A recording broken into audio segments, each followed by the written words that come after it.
भी जो प्रोविज़न है वो पीएल के डेबिट में से, पर यहाँ पर पीएल एडजस्टमेंट के डेबिट में से वो तैयार हो जाएगी, दैट इज़ 2000। और ये प्रोविज़न है जो हमने कॉम्पेंसेशन के लिए की है, तो ये लाइबिलिटीज़ में रिकॉर्ड हो जाएगा, that is the provision for compensation 2000 rupees. Hello friends, आज हम सॉल्व करेंगे रिटायरमेंट ऑफ पार्टनर का एक सम, जिसके लिए हमने यहाँ पर profit and loss adjustment account prepare किया है। फिर हमने बनाया है पार्टनर्स कैपिटल अकाउंट, और एक फॉर्मेट हमने बैलेंस शीट का भी रेडी कर लिया है। These are the basic requirements for solving the retirement of a partner, की जो नेसेसरी अकाउंट्स हैं वो है profit and loss adjustment account, partners capital account और बैलेंस शीट। ये सब हमने यहाँ पर बना लिया है, ठीक है। तो देखो, अभी सबसे पहले तो हमें सम समझ के लेना है कि जो बैलेंस शीट है वो है मामा, काका और बाबा का, जो प्रॉफिट और लॉस 4:3:3 में शेयर कर रहे हैं। चलो पहले तो हम पार्टनर्स के नाम लिख लेते हैं पार्टनर्स कैपिटल अकाउंट में, दैट इज़ मामा, काका और बाबा। इवन यहाँ पर भी मामा, काका, बाबा, ठीक है। उसके बाद में उनका जो बैलेंस शीट है वो है 31 मार्च 2018 का, लेकिन काका रिटायर हो रहे 1 अप्रैल 2018 को, इसलिए हमारा नया बैलेंस शीट बनेगा 1 अप्रैल 2018 को, ठीक है। अभी देखो यहाँ पे ध्यान रखो, काका ये एक रिटायरिंग पार्टनर है, इट मीन्स व्हाट कि मामा और बाबा ये कंटिन्यूइंग पार्टनर है। अभी यहाँ पर सप्लायर्स लाइबिलिटी में रिकॉर्ड हो जाएंगे, लोन लाइबिलिटी में, जनरल रिजर्व तीनों पार्टनर में डिस्ट्रीब्यूट हो जाएगा, वहाँ पर वो ट्रांसफ़र हो जाएगा। कैपिटल अकाउंट का हम अकाउंट मेंटेन करेंगे, कैश का हम एसेट में रिकॉर्ड करेंगे, sundry debtors assets, live stock assets, motor car assets, furniture assets और प्लांट असेट्स। तो मतलब मैंने ये सब हमने पहले लिख लिया है कि कौन सा पॉइंट कहाँ पे रिकॉर्ड होगा, ठीक है। अभी हम देखते हैं एडजस्टमेंट। तो काका का जो गुडविल है of the firm is valued at ₹2700, ठीक है। फर्नीचर जो है वो डिप्रिसिएट हो रहा है, इसलिए फर्नीचर पे हम टिक कर देंगे क्योंकि फर्नीचर पर एडजस्टमेंट है। फिर मोटर कार भी डिप्रिसिएट हो रही है, तो मोटर कार पर भी हम टिक कर देंगे। लाइव स्टॉक एप्रिसिएट हो रहा है, there is adjustment on live stock, इसलिए लाइव स्टॉक को भी टिक आउट कर देंगे। और प्लांट पे भी एडजस्टमेंट है, इस पे भी हम टिक मार्क कर देंगे, ठीक है। तो हमने जो जो भी पॉइंट्स पर एडजस्टमेंट है हम सब पर क्या कर रहे हैं, टिक कर रहे हैं। But the fourth adjustment, that is provision of ₹2000 to be made for a claim of compensation, that is provision for a claim of compensation. तो ये एक इंडिपेंडेंट और सेपरेट एडजस्टमेंट है, जिसके लिए यहाँ पर कहीं पे भी सम में टिक नहीं होगा। फिर है RDD is no longer necessary, तो आरडीडी डेटर्स पर कैलकुलेट होती है, इसलिए हम डेटर्स को टिक कर देंगे। The amount payable to Kaka should be transfer to his loan account, ठीक है। तो जितना भी अमाउंट पेबल निकलेगा काका का, रिटायरिंग पार्टनर का, वो हम उनके लोन अकाउंट को ट्रांसफ़र कर देंगे। तो इस तरीके से ये सम है। अभी हमने सम ठीक से समझ लिया है। हमने क्या किया है, जो जो भी पॉइंट्स पर एडजस्टमेंट थी उसके ऊपर हमने टिक मार्क कर दी है। इस तरीके से हमने प्रिपरेशन कर दी है। अभी हम इसको सॉल्व करेंगे। तो सॉल्व करने के लिए सबसे पहले तो हम सप्लायर को रिकॉर्ड करेंगे 7000 और लोन को रिकॉर्ड करेंगे 5000, ओके। इनके ऊपर कोई एडजस्टमेंट नहीं है, सो liability side suppliers 7000, suppliers means creditors, okay, and loan that is 5000। अब यहाँ पर ध्यान दो, जनरल रिजर्व जो है वो है 6250, लेकिन जनरल रिजर्व ट्रांसफ़र करने से पहले हमें मामा, काका और बाबा तीनों का भी कैपिटल रिकॉर्ड करना होगा, that is the 20,000, 15,000, 50,000। Let's record the capital to the capital account, that is by balance brought down 20,000, 15,000, 12,250। Okay, then general reserve जो है अभी 6,250, या में 4:3:3 से तीनों में क्या करना है, डिस्ट्रीब्यूट कर देना है। तो मतलब मैंने लेट स्टार्ट डिस्ट्रीब्यूशन। तो 6,250 के हम 10 पार्ट बनाएंगे, जिसमें से 4 पार्ट देंगे हम मामा को, फिर 3 पार्ट देंगे काका को और 3 पार्ट देंगे बाबा को। तो see that is the general reserve. Bye general reserve account इन्हें दिया जाएगा 2,500, इन्हें दिया जाएगा 1,875 और 1,875।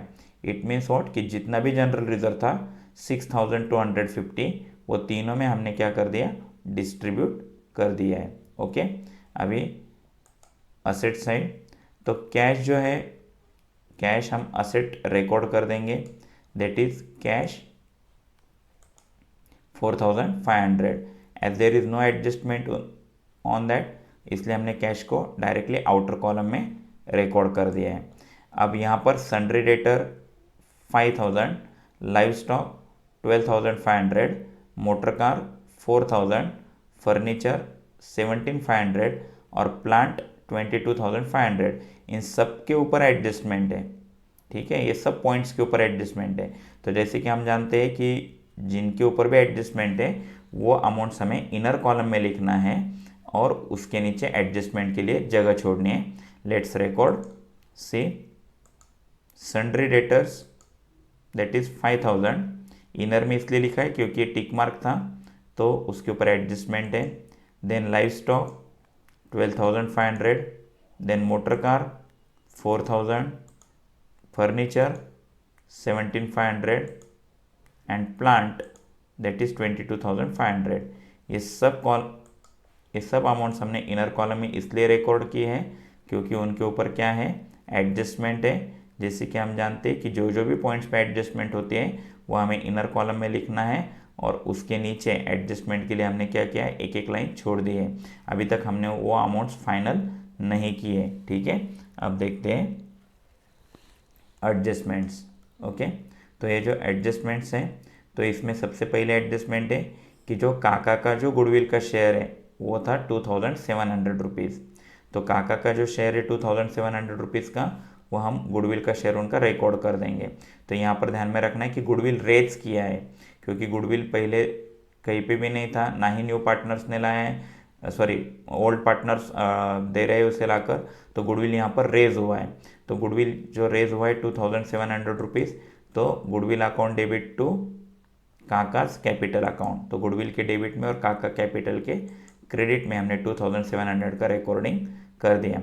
लेकिन हम जानते हैं कि अगर रेज किया है लेकिन अगर रिटर्न ऑफ नहीं किया है तो ऐसे कंडीशन में गुडविल जो है वो बैलेंस शीट के असेट साइड में अपीयर हो जाता है। तो गुडविल हम 2,700 रुपीज़ असेट साइड में हम उसे रिकॉर्ड कर देंगे। सिर्फ काका का शेयर रेज हुआ है, ठीक है, पूरे बिजनेस का या पूरे फर्म का रेज नहीं हुआ है। अगर पूरे फर्म का रेज होता था तो हम तीनों पार्टनर को गुडविल देते थे, लेकिन सिर्फ काका शेयर इज रेज्ड, इसलिए फिर हमने क्या कर दिया कि काका का गुडविल 2,700 हमने यहाँ पे रिकॉर्ड कर दिया और फिर गुडविल यहाँ पर 2,700 हमने असेट्स में रिकॉर्ड कर दिया, ठीक है। फिर एक फर्नीचर का डिप्रिसिएशन है 10% और मोटर कार का है 12.5%, ठीक है। तो फर्नीचर और मोटर कार को हमें डिप्रिसिएट करना है। तो पहले तो हम फर्नीचर को डिप्रिसिएट करते हैं, तो उसका डिप्रिसिएशन 10% है, ठीक है। तो 10% के हिसाब से दैट इज़ 1,750। तो ये 1,750 को बाहर अगर हम ले लेते हैं तो 17,500 minus 1,750 that is depreciation, the final amount is 15,750। ये जो डिप्रिसिएशन है that is the loss to the business, so it will be recorded to the profit and loss adjustment account debit side, that is to furniture account 1,750। Okay, फिर है motor car पे भी depreciation था। Motor car पे depreciation था 12.5% का। तो 4,000 के 12.5% हो जाते हैं 500।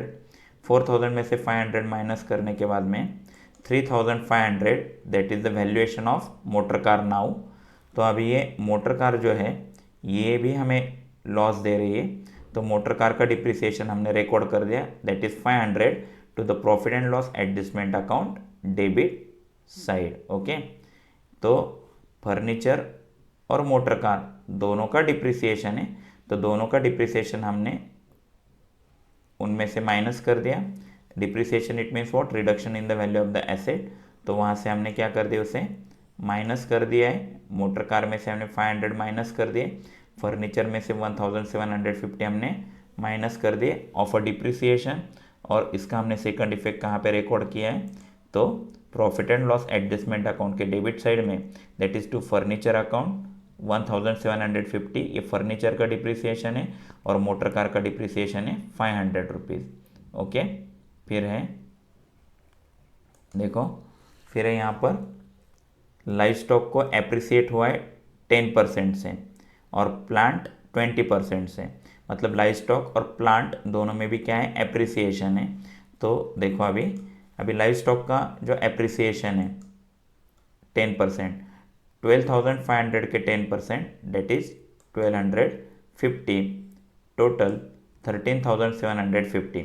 एज डिप्रिसिएशन जैसे हमारा लॉस है, एप्रिसिएशन इज आवर प्रॉफिट, तो ये हम यहाँ पर रिकॉर्ड कर देंगे profit and loss adjustment account के क्रेडिट साइड में कि रिवैल्यूएशन में 1250 रुपये से हमारे लाइव स्टॉक बढ़ गए। ठीक है, उसके बाद में प्लांट, तो प्लांट में जो एप्रिसिएशन है 20% का, तो 22,500 के 20% that is 4,500, 22,500 plus 4,500 that is 27,000।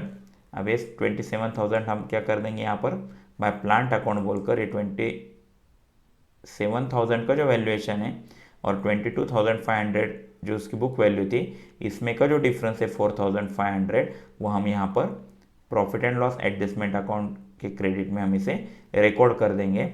ध्यान रखना है कि फर्नीचर और मोटर कार में डिप्रिसिएशन हुआ था, जबकि लाइव स्टॉक और प्लांट में एप्रिसिएशन हुआ है। एप्रिसिएशन इज द मतलब मैंने असेट्स की वैल्यू बढ़ गई है, तो ये प्रॉफिट है, इसलिए क्रेडिट में रिकॉर्ड हुआ है, credit all income and gain से। और डिप्रिसिएशन ये हमारा लॉस है, इसलिए डेबिट में रिकॉर्ड हो गया है, दैट इज द मतलब मैंने फर्नीचर का 1750 और मोटर कार का 500। ओके, देन नेक्स्ट है provision of ₹2,000 to be made for a claim of compensation, कि कॉम्पेंसेशन के क्लेम के लिए 2,000 रुपये का हमने प्रोविज़न किया है। ठीक है, तो ये जो प्रोविज़न किया है, तो प्रोविज़न कोई भी जो प्रोविज़न है वो पीएल के डेबिट में से, पर यहाँ पर पीएल एडजस्टमेंट के डेबिट में से वो तैयार हो जाएगी, दैट इज़ 2,000। और ये प्रोविज़न है जो हमने कॉम्पेंसेशन के लिए किए, तो ये लाइबिलिटीज़ में रिकॉर्ड हो जाएगा, that is the provision for compensation 2,000 rupees. Okay, ये ध्यान रखना है कि ये एक अनरिकॉर्डेड लाइबिलिटी के जैसा है कि हमने टाइम पे प्रोविज़न बनाई है क्लेम फॉर कॉम्पेंसेशन की 2,000 रुपीज़ की, जो कहाँ पर रिकॉर्ड होगी, लाइबिलिटीज़ में रिकॉर्ड हो जाएगी। ठीक है, तो यहाँ पर देखो ये जो प्रोविज़न फॉर कॉम्पेंसेशन है, इसका सेकंड इफेक्ट हमने लाइबिलिटीज़ में रिकॉर्ड कर दिया है। ओके, फिर अभी है next, RDD is no longer necessary. जैसे कि हम देख रहे थे कि आरडीडी के 500 रुपीज़ यहाँ पर जो डूब रहे थे वो अभी कोई ज़रूरी नहीं है, दैट इज़ नॉट नेसेसरी। तो इसके लिए देखो यहाँ पर मतलब यानी जो आरडीडी थी, जो 500 डूबने वाले थे वो नहीं डूबेंगे। इट मीन्स व्हाट, कि हमारे 5,000 पूरे डेटर्स कैसे गुड है, देर इज़ नो बैड और there is no doubtful debt, means 5,000 rupees पूरे गुड हो गए। जो 500 रुपये जो हमारे डूबने वाले थे, जो हमारी डाउटफुल डेट थी, वो हमारी बच गई, तो जो हमारे 500 रुपीज़ बच गए that is our profit. So by RDD account that is 500। Okay, फिर देखना है यहाँ पर आरडीडी जो 500 थी सम में, वो नील हो चुकी है, क्योंकि आरडीडी के अभी हमें माइनस करने की कोई ज़रूरत नहीं, because it is no longer necessary, कि अभी इसे मेंटेन करने की कोई ज़रूरत नहीं।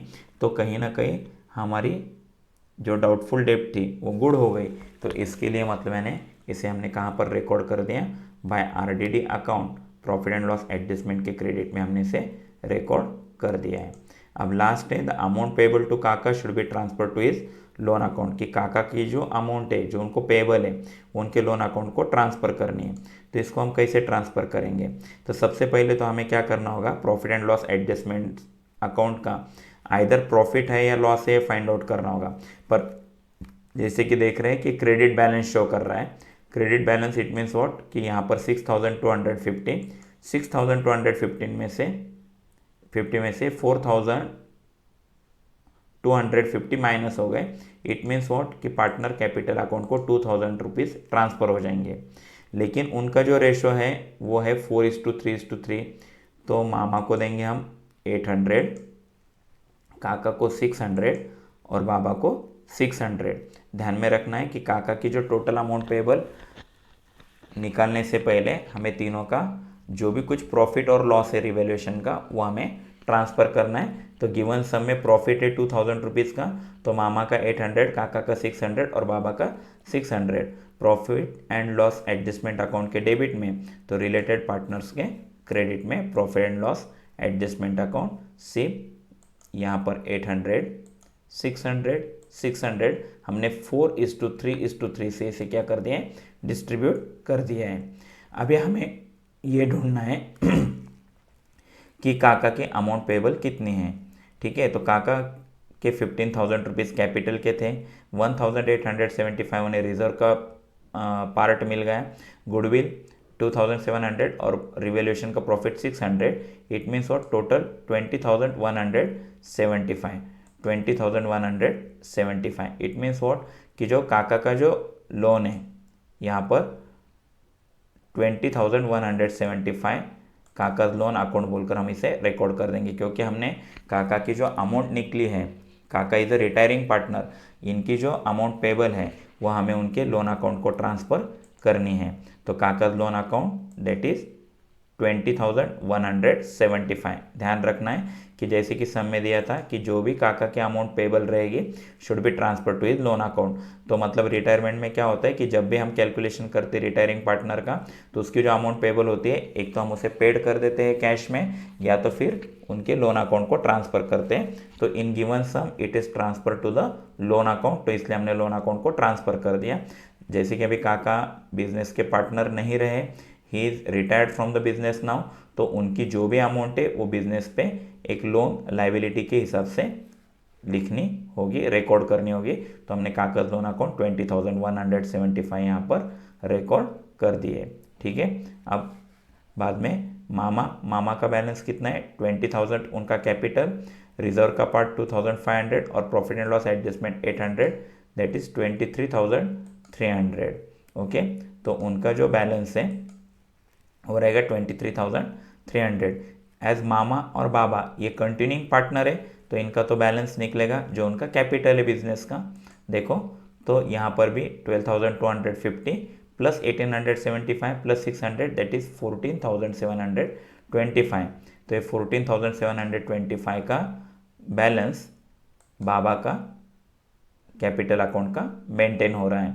तो ये 23,300 और 14,725 ये जो है हम इसे लाइबिलिटीज़ में रिकॉर्ड कर देंगे, दोनों का कैपिटल।